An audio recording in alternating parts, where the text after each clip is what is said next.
Kumja kwa Bwana ni mwanzo wa hekima, kumja kwa Bwana ni mwanzo wa hekima, na ufahamu ndugu ni kujitenga dhambi, na mwisho haya yote utapata uzima.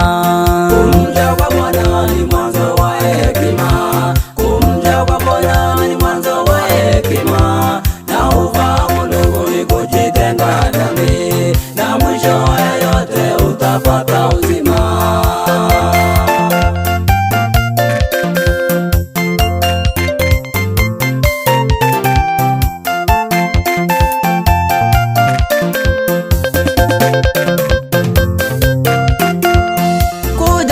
Mungu kuna mali nyingi, utajiri yote kuna kwake Bwana, na ufahamu ndugu ni kujitenga dhambi, na mwisho wa yote utapata uzima.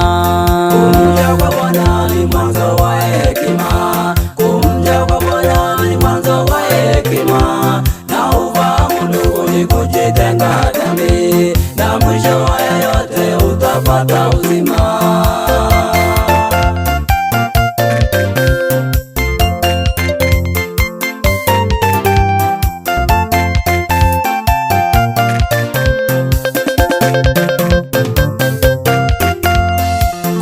Kwake Mungu utapata yote, furaha, amani na uzima tele, na ufahamu ndugu ni kujitenga dhambi, na mwisho wa yote utapata uzima.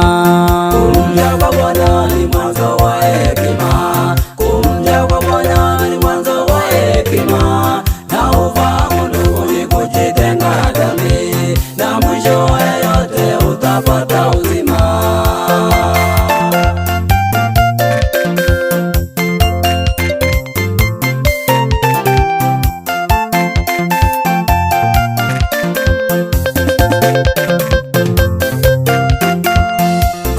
Kwake Mungu utajua mengi, mabaya yote utajitenga nayo, na ufahamu ndugu ni kujitenga dhambi, na mwisho wa yote utapata uzima.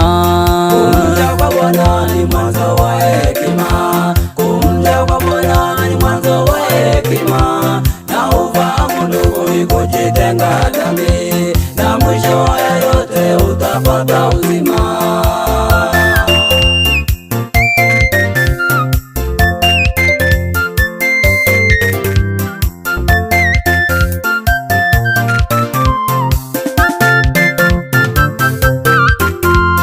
Ukiwa ndani yake utakosa yote, furaha, amani na urithi wake, na ufahamu ndugu ni kujitenga dhambi, na mwisho wa yote utapata uzima.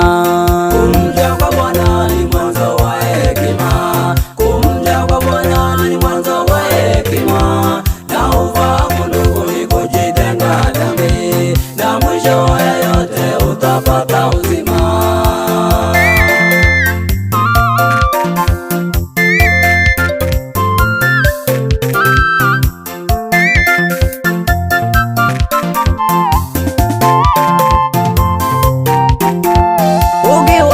Yake utapata yote, utajiri yote na baraka zake, na ufahamu ndugu ni kujitenga dhambi, na mwisho wa yote utapata uzima. Kumja kwa Bwana ni mwanzo wa hekima,